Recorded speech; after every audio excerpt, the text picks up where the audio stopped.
Today we're going to talk about the inherent subjectivity of all human knowledge, even if we assume that there is such a thing as objective reality. We can only interact and understand this so-called objective reality through our own eyes, through our own subjective interpretation.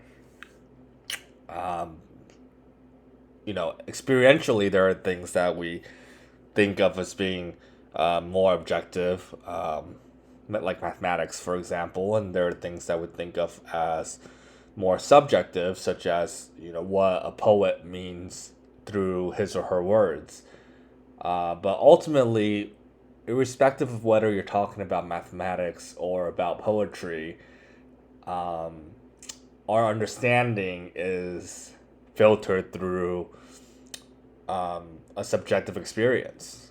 And so I think there's a real sense that perhaps comes with some real humility that we can't really understand the world as it truly is. There may be a sense in which our brains, for example, are actually incapable of understanding um, certain concepts. A good example might be, God, for example. How can God exist without um, having ever been created? Or if what does it mean for there to be a God? Questions like this um, that might actually be beyond our comprehension. I mean, after all, we evolved from apes, so we might not even have the hardware necessary to truly contemplate such things.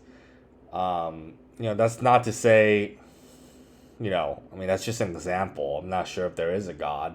I'm personally agnostic about the matter, but when you're thinking about questions like that, it seems to really go past the boundaries of human comprehension.